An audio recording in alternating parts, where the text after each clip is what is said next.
Bienvenidos todos a Cápsulas de Talks. El día de hoy vamos a tratar un tema sumamente interesante sobre cómo ver la cruz desde el Levítico.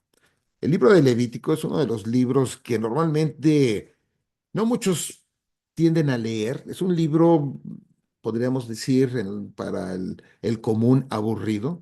Es pura ley. Y si yo veo y si hace esto, hay que hacer esto. Si hay esto, esto y esto. Pero a medida que se va detallando, podemos ver que está Cristo en absolutamente todo. Una cosa es de que todas estas ofrendas y que se tienen que hacer, las cumplió Jesucristo. Entonces es un libro que tiene cumplimiento en todo. Y también es importante entender por qué tenemos que entender el Levítico y el Levítico mismo nos vamos a tener que volver a ir hacia el Génesis. Así que voy a empezar, ese es el título, La cruz desde el Levítico. Vamos a ver, especialmente en Semana Santa, este tipo de evento que estamos acostumbrados en las iglesias, dependiendo de los países, dependiendo también de la denominación, de una u otra manera recordar el evento de lo de Jesucristo, pero lamentablemente, también dependiendo de qué trasfondo se tenga, viene muy tanto pietista en la persona, porque Cristo murió nada más por mí y por mí, por mí, por mí. Ciertamente tiene cierto, pero tiene muchísimo más profundidad que eso. Y también lo otro, la cuestión del sufrimiento físico, que como hemos visto, el sufrimiento físico, aunque ciertamente fue fuerte, pero no tiene nada que ver en comparación a lo que Jesucristo hace en la cruz. Si yo me enfoco al sufrimiento, entonces no estoy entendiendo realmente la cuestión del evangelio como tal. Pisamos la cruz en esto. Muy bien, entonces quiero iniciar con esta orientación, que es norte, este, sur y oeste. También en la Biblia lo comenta como el oriente y el occidente. El oriente sería el este y el oeste que aparece sería el occidente. ¿Ok? Entonces es importante entender estos puntos cardinales, entenderlos bien. ¿Y por qué necesitamos entenderlo bien? Porque en el libro de Levítico vamos a ver que está el tabernáculo de reunión. Pero en el libro del Éxodo vamos a tener ahí al final de los 40 capítulos, pero vamos viendo cómo termina ya está el tabernáculo, pero el tabernáculo va a ser el lugar donde habita Dios, pero no es el lugar donde va a ser el tabernáculo donde se van a reunir con todos el pueblo, con todo el pueblo, con todos los demás. Entonces, una cosa va a ser donde habita Dios y la otra va a ser la cuestión dónde va a entrar. Así que si vemos y nos recordamos una cuestión importante, y esta es en el libro de Génesis capítulo 3 y dice, lo voy a leer rápidamente, y dijo Jehová Dios, he aquí el hombre es como uno de nosotros, ¿ok? Porque peca, vemos en anterior, como hemos dicho anteriormente, Dios hace en imagen y semejanza, de acuerdo a su imagen y semejanza sabiendo el bien y el mal, porque comió del árbol del bien y del mal. Ahora pues, que no alargue su mano y tome también del árbol de la vida y come y viva para siempre. Y lo sacó Jehová del huerto del Edén. Crítico, los saca, ¿ok? Los expulsa para que labrase la tierra de que fue tomado. Echó pues fuera al hombre y puso al oriente del huerto de Edén querubines y una espada encendida que se revolvía por todos lados para guardar el camino del árbol de la vida. Entonces, aquí lo que yo quiero que pongamos atención nada más ahorita es la cuestión de que la orientación, o sea, puso al oriente. Entonces salen y se van hacia el este. Se van hacia el oriente del huerto del Edén y ahí van a poner a los querubines. No es uno, sino que tenemos aquí, ahí puso querubines aquí. Querubines y una espada encendida que se revolvía. Obviamente para guardar. Tenemos que recordar que el jardín del Edén, no el Edén así, sino el puro jardín, es el primer templo, es el lugar donde el cielo y la tierra se tocan, ¿ok? Es el punto, la puerta hacia el cielo. Y existen dos reinos, como hemos comentado, el reino de los cielos y el reino de la tierra. Son dos diferentes reinos. Nosotros no pertenecemos al reino de los cielos, pertenecemos al reino de la tierra. Y es tal por eso que nuestro fin no va a ser, o cuando la persona muere, va al cielo, pero su fin o último lugar no es estar en el cielo, sino es estar en la tierra. ¿Ok? No hace sentido en una teología de concepto bíblico que quedemos en el cielo. Eso es un absurdo y un error teológico. Lo vamos a después un día ver o lo voy a comentar más adelante, pero aquí vemos que él los sacó y los guarda. Entonces es importante. Después de todo esto, va pasando la historia y me voy a saltar directamente, por ejemplo, a ver aquí lo que vamos a entrar en el tabernáculo. En el tabernáculo que le va a dar instrucciones a Moisés. Cuando ya los saca, el lugar que tenían físicamente era el Edén, como comentaba, y estaba la presencia de Dios. Pero ya estando fuera, se desprenden y ya no pueden estar dentro de la presencia de Dios, pero Dios en su misericordia también va después apuntando hacia un tabernáculo que va a ser móvil, ¿ok? Entonces va a ser algo que lo pueden sacar, lo pueden poner y obviamente van a entrar cuando a Moisés se le va a dar la instrucción, cuando los saca de esclavitud, de los 400 años de esclavitud de Egipto, los va a sacar, o más bien dicho, los sacó, y después los capacita, les da esas habilidades por medio de su espíritu, les da el conocimiento para poder hacer este nivel de trabajos sumamente especializados. Recordemos que ellos estuvieron 400 años en Egipto, pues básicamente haciendo tabiques ellos. Entonces, alguien de ese nivel, pues no va a tener esta cuestión de detalle. Pero entonces va a ser el tabernáculo y vamos a ver cómo cuando él lo hace, lo va a hacer de tal manera que es el lugar donde está la presencia de Dios. Y cuando termina el Éxodo, en el capítulo 40 del Éxodo, precisamente ahí está este tabernáculo como donde Dios habita.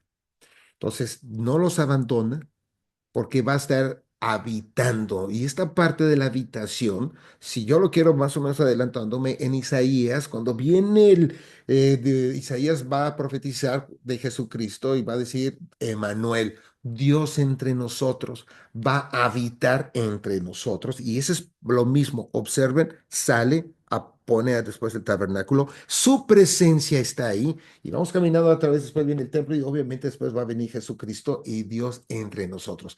Ahora Cristo ascendió y el Espíritu Santo está ahora, no, pero en el cuerpo del creyente. Entonces, por eso todos somos templo del Espíritu Santo, del creyente, no todos, todo creyente en esto. Entonces, vamos a entrar en parte del mobiliario, ahorita lo vamos a detallar, pero todas estas es la instrucción. De hecho, si vemos ustedes aquí algo importante, que este es el arca de aquí, y el propiciatorio va a ser la tapa. Y del propiciatorio, y Dios instruye que deben de tener dos querubines. Entonces, el punto del querubín no es nada más que ¡pum! Salga así de la mente y que ponle querubines. No, va a evocar a los querubines que van a estar ahí en el templo, en el Edén. Y también, si vemos en otros relatos en la Biblia, todos los ángeles en el cielo tienen su estructura y el querubín también está allá en parte de tanto el serafín en la adoración a Dios. Entonces, por eso que eso va a simbolizar el estado y la presencia de Dios ahí. Entonces, es importante verlo. Y cuando Dios les pide, le da, ese es el tabernáculo, algo muy rudimentario, pero quiero que vean aquí, estas son eh, las coordenadas. El norte, aquí viene el este, el oriente, el occidente y el sur. Entonces, y vemos aquí que hay una serie por instrucción de Dios, esto, el propiciatorio, el altar, más que el propiciatorio, el altar donde se va a ofrecer los animales, el lavamiento, aquí esta piscina, y la entrada hacia lo que sería el tabernáculo.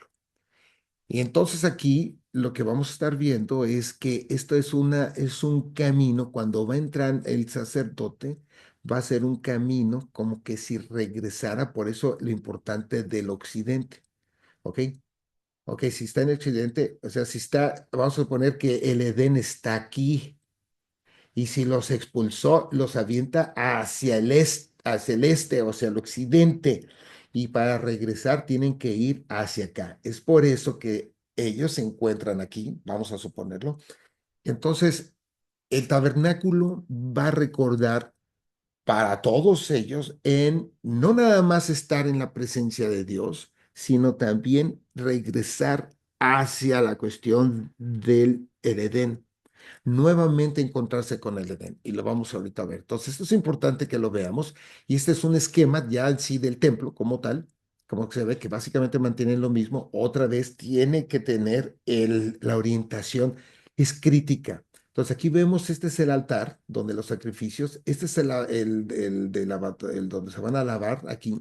¿Por qué? Ahorita lo vemos, pero tienen que estar limpios. Y después entran aquí, está el menora. El menora es la lámpara que va a evocar, simbolizando aquí obviamente, a los árboles. Y veamos que en los árboles, nuestra mente tiene que, si acabamos de ver salir estamos en el Pentateuco y si vemos en el Génesis, estamos los árboles y está el jardín.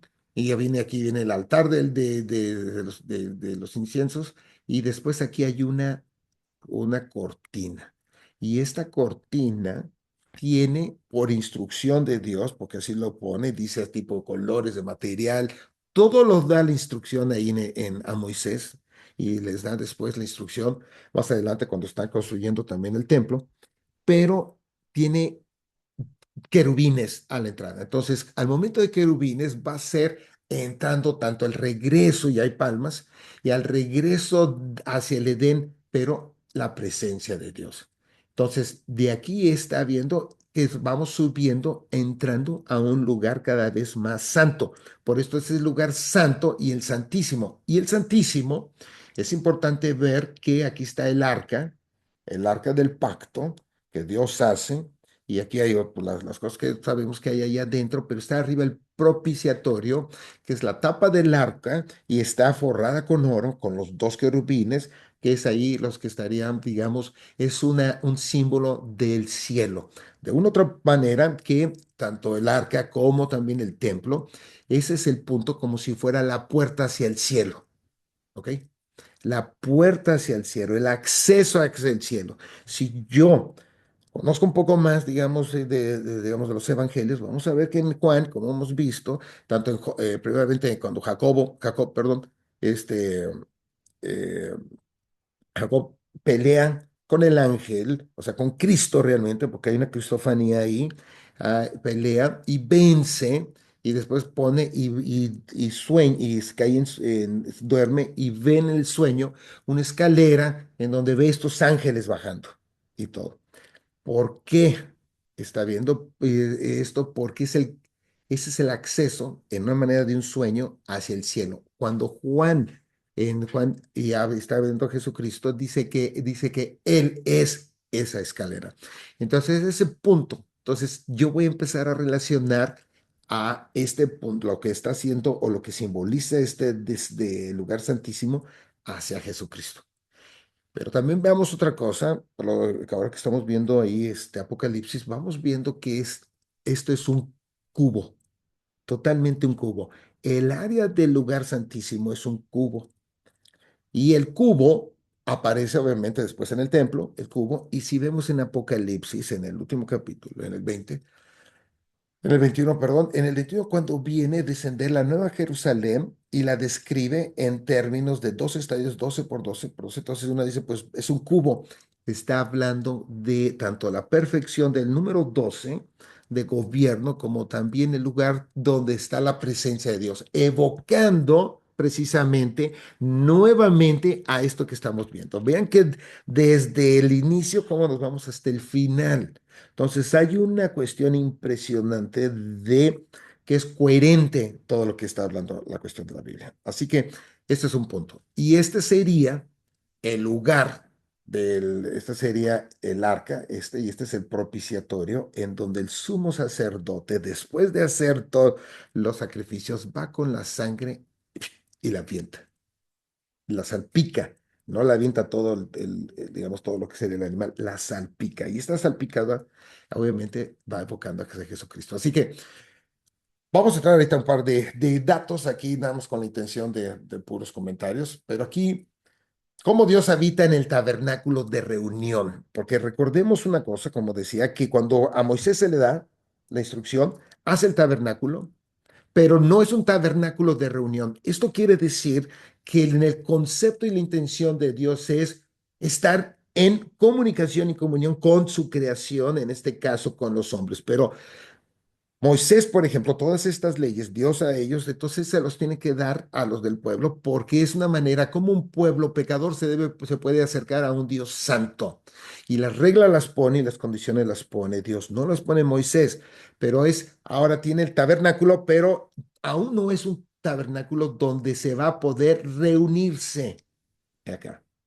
Si vemos que en Éxodo 40, especialmente en el 35, es el último capítulo, dice que Moisés no puede entrar en el tabernáculo. El propio Moisés, que es la figura más grande en ese momento, si no puede entrar él, entonces nadie puede entrar.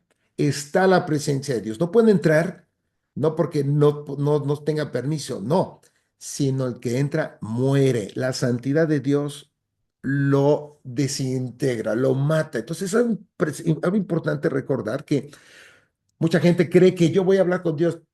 Ese es un suicidio de una persona, o sea, no puede pasar eso, pero pensarlo de esa manera, sin estar en Cristo, es muerte segura. Y desde entonces se ve, desde ahorita, desde Moisés. Entonces es algo que se está enseñando. Entonces el lugar de reunión debe ser accesible, ¿ok? Entonces, todo lo que Dios dice es para que el pueblo se acerque a Él. Esto es algo que sí debemos de ver, porque ahora en el Levítico va a dar todas estas instrucciones para que se acerque el pueblo a Dios. Así que para el final del Éxodo, el tabernáculo es un lugar solamente de habitación. Es donde Él habita, pero no es el lugar de reunión. Esto no se ve hasta el final del Levítico. ¿Ok? Hasta después, cuando ya empieza a reunirse. Y lo vemos un poquito atrás, como por ejemplo cuando Moisés tiene que ir al Sinaí y después nada más puede entrar, pero hay una cuestión de, si vemos el Sinaí en sí, si yo lo veo desde arriba, el lugar donde está la presencia de Dios, Moisés ahí como sumo sacerdote, pero no lo puedes ver, no lo puedes estar ahí. Pero si yo lo veo desde arriba, forma un tabernáculo, está la misma, digamos, los límites que pone. Entonces vean que esto vuelve a repetir, pero va tomando forma el tabernáculo, el templo, y etcétera, etcétera, hasta llegar obviamente, ciertamente a Jesucristo y después nosotros. Otro punto es acercarse a Dios por medio de sacrificio. Es algo importante porque en el Levítico, como habíamos visto a la entrada, la primero que se va a tener, nos va a enseñar todos estos sacrificios que se tienen que hacer para poderse acercar a Dios. Esto lo va a tener que poner Dios. La santidad de Dios no cambia, no puede cambiar la santidad de Dios. Así que el que tiene que cambiar es el pueblo, es el hombre y por eso tiene que hacer todas estas cosas que manda en el Levítico. A la mitad del Levítico se llama a la gente a la santidad porque eso es lo que se requiere para tener comunión con Dios.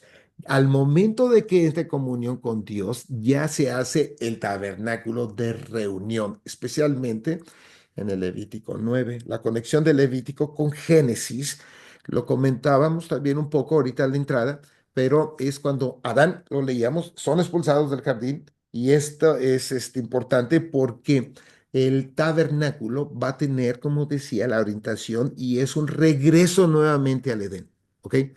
Entonces, esta es la vida, perdón, esta es la vida con Dios sin la separación de Dios por causa del pecado en el Edén. Importante entenderlo ahorita. En el Edén tenían la vida con Dios, la comunión perfecta, porque estaban en el lugar de donde estaba la presencia de Dios en el jardín. Entonces, cuando pecan, se separan por parte de él y pierde el hombre completamente. Se hace se muere espiritualmente. La muerte tanto es física, porque no, el hombre no debía de haber, digamos, no debía, pero el hombre fue creado para ser eterno. La muerte no es natural, la muerte es un resultado del juicio, es una sentencia de Dios como juez. Entonces, en la vida en el Edén se tenía bien con Dios, ¿ok? Y no había separación porque no había pecado. En el momento que hay pecado, se separan. Y cuando se separan, el paraíso, la condición y permiso para que puedan estar con Dios, se perdió. Y ese es el problema. Entonces, toda la historia de la Biblia va a ser como Dios tiene que hacer lo que hace Dios para revertir los efectos del pecado. Esto nos va a llevar hasta el Apocalipsis. Ok, entonces, la historia en toda la trama de la Biblia nunca se da olvida del principio. ¿Ok? Jamás. La historia termina, si lo vemos, con una tierra, o sea, un nuevo Edén, pero una tierra edenizada. Ya no es en sí el puntito del Edén, como el jardín, donde está la presencia, sino aquí va a estar completamente todo. ¿Por qué? Porque va a ser la consumación del reino de Dios en donde ya se termina el pecado. El pecado se terminó, ya no está. Y todo hombre, todos los que estén en Cristo, se tendrán este cuerpo glorificado nuevamente porque pertenecemos al reino de la tierra y estaremos aquí. Y el cielo y la tierra se juntan nuevamente aquí en la tierra. Por eso habla de cielo nuevo y tierra nueva. El libro de Levítico de una manera está restableciendo la presencia del Edén en el pueblo de Dios. Importante, lo hemos comentado, importante, ¿no? Vean que otra vez por eso van a tratar, si yo lo veo, es como si Adán quisiera entrar nuevamente o el hombre quisiera regresar al Edén, pero mismo Dios da esto en función del tabernáculo. Y todas las leyes y todo es cómo vas a poder regresar. Eso es lo que le está enseñando. El tabernáculo significa tener nuevamente un acceso a Dios y también al Edén, porque recordemos que en el Apocalipsis, o sea, obviamente van a estar, va a haber el juicio, hemos estado viendo, se ha visto esto, y se va a tener nuevamente esta tierra y regresamos nuevamente al Edén. Es por eso que está el árbol de la vida, es por eso que también en el capítulo 11 de Apocalipsis termina viendo precisamente el arca. Entonces son símbolos que solamente van apuntando directamente hacia el Antiguo Testamento. El tabernáculo es el camino, si yo lo veo desde la entrada, al igual que en el Edén, es el camino a Dios, ¿ok? Y no nada más donde Él habita, sino donde se va a reunirse, ¿ok? El altar de los sacrificios, a la entrada, no se puede acercar a Dios, es una cuestión de darnos a entender por qué tenemos este altar porque Dios mismo dice, no se pueden acercar a mí sin que no se tenga derramamiento de sangre.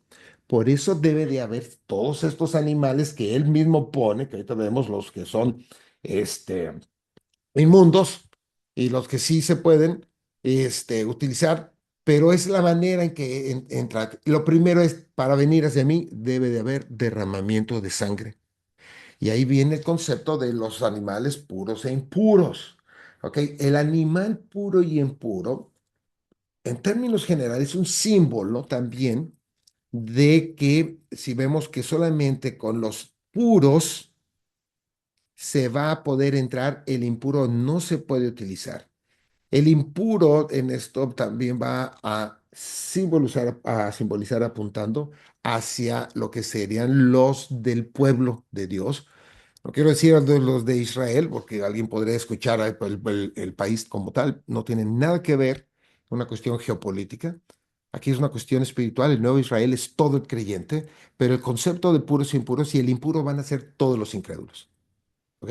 El incrédulo no puede entrar fíjense, desde ahorita. No es un concepto de pensar Dios va porque era tan bueno y hizo tantas cosas. No, porque no depende tampoco de esto, ¿no? Entonces, ¿qué tiene que ver todo esto con el tabernáculo, ¿no? Porque se lo está enseñando al pueblo cómo que se requiere. Y no nada más hay una cuestión de sacrificio digamos, de un animal, de un derramamiento de sangre, sino también esta de pureza. Y hablamos de esta cuestión de pureza porque si la persona no está limpia, no puede estar en la presencia de Dios. Simplemente es un requisito, no puedes estar y no va a poder estar. Entonces es importante que veamos que por eso que habla de que hay una serie de requisitos, hasta la propia ropa, a la persona, que si tiene esto, que si tiene acá, etcétera, etcétera, tanto, por ejemplo, cuestiones hasta físicas, porque no necesariamente tiene que ver una cuestión de inmoral, ¿ok? De que haya caído en pecado. No es una cuestión de lavarse, porque, por ejemplo, en la Biblia habla que la persona que al hombre que no le haya bajado un testículo no puede estar porque se considera impuro. También que se ha tenido relaciones y quién sabe qué con la esposa. Entonces, aunque no es un pecado como tal, pero se considera impuro porque todo va a estar relacionado, ahorita lo comento, hacia de entre vida y muerte. ¿Por qué entre vida y muerte? Porque el lugar santísimo apunta a la vida. ¿Ok? Si la persona no está limpia, no puede estar en la presencia de Dios. Si algo hace mal, no está limpio para dirigirse hacia Dios. Entonces vemos que estos de los animales como ofrendas son para la purificación. ¿Ok? El derramamiento. Y comenta aquí que no hace sentido cuando una mujer ha dado a luz. En la Biblia habla de esto. Entonces mucha gente se dice, pero ¿qué tiene que ver? Que la vida, que es una mujer, quién sabe qué. Pero desde el punto de vista bíblico, no se considera, por ejemplo, también es una cuestión de mundo, porque en el vientre fuera de ahí ya no puede mantener la vida. Entonces, por eso, digamos que nace, no lo pueden mantener ahí por siempre y por lo tanto no está asociado a la vida que está apuntando hacia el lugar santísimo. Entonces, de entre Levítico, en el del capítulo 11 al 15, van a estar todas estas leyes de purificación, ¿ok? Todas las leyes que se tienen. No tiene que ver con una falla moral, como decía, tiene más que nada que ver sobre esta vida en un mundo caído, vida y muerte. Entonces, es un sinónimo de santidad, es vida y en especial la vida abundante. ¿Ok? Nosotros, por aquí, nosotros normalmente tendemos a asociar la sangre con una cuestión de muerte, pero en el sistema sacrificial o en la cuestión en la Biblia, la sangre representa la vida. Vemos que también en estos pasajes, tanto en Éxodo como en Levítico, vemos que la sangre, dice que la sangre está la vida del animal. Entonces, en el sacrificio va a venir una cuestión de la expiación de lavamiento y es una especie de que va a canjear vida por vida. ¿Ok? Pero eso lo puso Dios. Por eso entra primeramente en este tabernáculo de sacrificio. ¿Ok? Por lo que para Dios no es solamente cuando alguien peca, no te preocupes, borrón y cuenta nueva. No puede. Porque olvidamos que Dios es santo y su santidad no lo va a permitir, no lo permite, ¿ok? Entonces, por eso tenemos que entenderlo de esta manera para evitar caer en ese tipo de doctrinas. Ahora, todas estas personas en su tiempo que hacían todos estos lavamientos, sabemos que, digamos que eran perdonados, pero en sí no eran perdonados sino que se veía hacia adelante. Es como si se les diera un recibo de que sus pecados van a ser perdonados porque están apuntando, todos los sacrificios apuntan a Jesucristo. El primer tabernáculo, cuando entra, apunta a Cristo, ciertamente. Entonces, en Levítico 9, perdón, estamos viendo es el capítulo de la inauguración del tabernáculo y en el tabernáculo existe, en este capítulo, existen ofrendas de purificación, ¿ok? Es lo que tenemos ahorita en el de que tiene que haber uno de los animales tiene que haber, se tiene que sacrificar, derraman la sangre para poderse, implica sangre, ofrendas de sacrificio también, es un tributo, la sangre, y esto cuando vemos, la ofrenda asciende, ¿ok? Por lo tanto, necesitamos ser lavados, necesitamos ser también expiados y después viene la ofrenda de paz. Si vemos cuando más adelante, en el camino del tabernáculo, hay una que dice que se le tiene que quitar la piel al animal y se tiene que quemar. Y también hay ciertas ofrendas que Dios permite y dice que la usen y que la coman con sus familiares. Entonces, esa es parte de la comunión. Tienen que ir y comer con los demás. En términos teológicos, esto va apuntando hacia el reino consumado porque estaremos comiendo con Dios. Si lo vemos en todo, es más el Salmo 23, en la de esas mesas delante de mí, apunta precisamente a esta cuestión de comunión. Entonces, es todo un tema teológico el comer con Dios. En el libro de Levítico, en el 10 viene también, salen dos, salen los hijos de Aarón, Nadab y Abiú, en los cuales Dios no permite, por medio de su santidad, ellos pueden entrar más adelante, no dice exactamente si estaban en el Santísimo, pero después, como por el versículo 10 o 11, hablan de que ellos, en primer lugar, hicieron mal del procedimiento y no siguieron lo que Dios estrictamente dijo. Y al momento que desobedecen, Dios los mata ahí.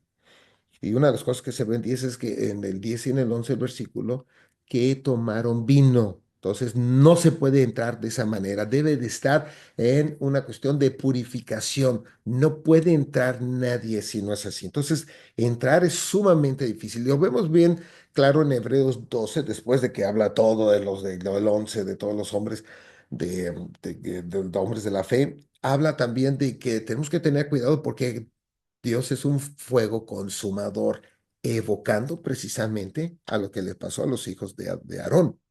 No estamos jugando, es una cosa sumamente seria lo que se debe de tomar y más en la cuestión de una cuestión de liturgia.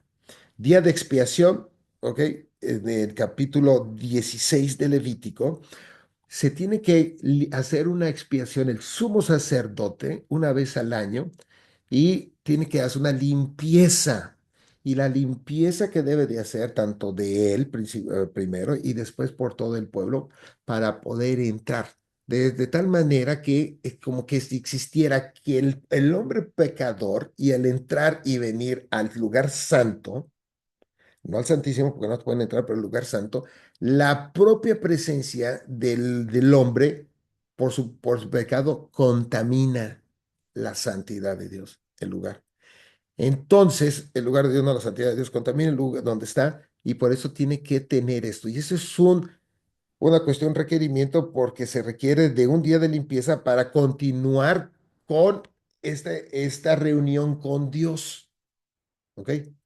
Ahora, vemos que esto ciertamente no hay ningún hombre, o sea, es tan difícil llegar a esto que todo esto va a empezar a apuntar a Jesucristo. En toda la historia, el único que lo va a poder ir haciendo va a ser Cristo como sumo sacerdote.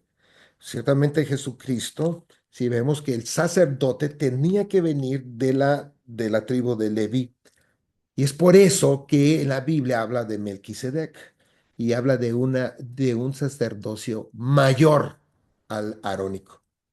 Y ese proviene Jesucristo.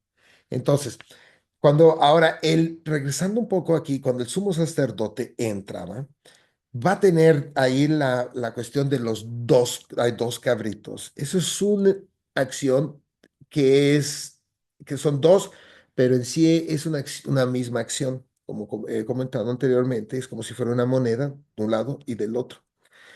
Cuando hay un cabrito ahí que va a ser sacrificado, esa sangre es la que se va a llevar al propiciatorio para que pone, pero después va a haber otro en donde el sacerdote impone las manos.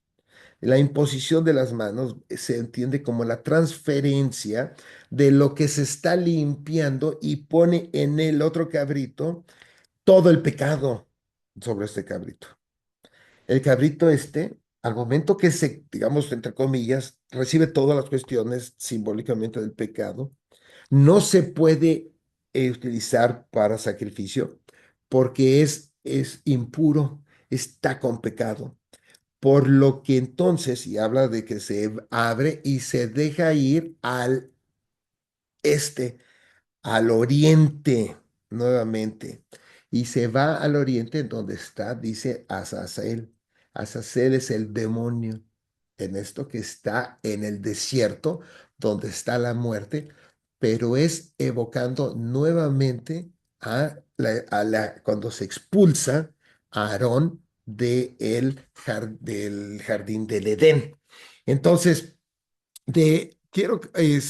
bueno, aquí vemos que todo esto en Marco 1, un versículo que quería aquí también ya para terminar casi, en Marcos 1, que si vemos la idea que tienen ellos es, no se les olvida. Nosotros no lo vemos y ahorita quiero que lo vean. Dice, vino a él un leproso, tenía lepra, ciertamente, terrible para aquello. La lepra estaba asociada en sus conceptos con cuestión de pecado, ¿no? Dice, rogándole e hincada la rodilla, le dijo, si quieres puedes limpiarme. Vean que no dice sanarme. ¿Por qué no dice sanarme? Porque está viendo para estar ante la presencia de Dios, entrar a ese lugar santísimo. Y Jesús, teniendo misericordia de él, extendiendo la mano y le tocó y le dijo, quiero, se limpió. Y así que él hubo hablado al instante, a la lepra se fue, lo sana, pero la petición no era la sanación, era la limpieza. David en el Salmo 51 dice, límpiame de mis pecados. ¿Por qué? Porque es parte de estar ante la presencia. Por eso el Salmo donde dice que está ante la presencia de Dios es lo que todo mundo aspiraría de como creyentes delante de Dios. Ahora, cuando Jesucristo vemos que todo esto requiere de una persona, de alguien que pueda cumplir con todas estas cuestiones, la sangre, derramamiento en el altar apunta hacia la cruz. La cruz tiene que venir de alguien que esté totalmente sin pecado, limpio completamente para que pueda entrar y caminar. Como Cristo hombre, tiene que hacerlo de esta manera porque es nuestro representante como hombre en su parte de hombre. Y también tiene que pasar entre todos la cuestión de la limpieza, ciertamente, y también de las ceremonias, ahí va a venir también la cuestión de que Dios, el Padre, va a haber este, va a haber un intercambio entre la obediencia de Cristo perfecta, la va a imputar con todo el creyente y el pecado de todos, de los anteriores, de los que estaban y de los que somos y de los que han de ser, todos la va a ahora a ponerla sobre Cristo. Por eso que dice que el que no conocía pecado se hizo pecado. Y ese le dice, Padre, Padre, ¿por qué me has abandonado? El mayor dolor es ese. El hombre, como hombre físico, ciertamente, dolió, no se va a negar, pero en comparación no tiene comparación.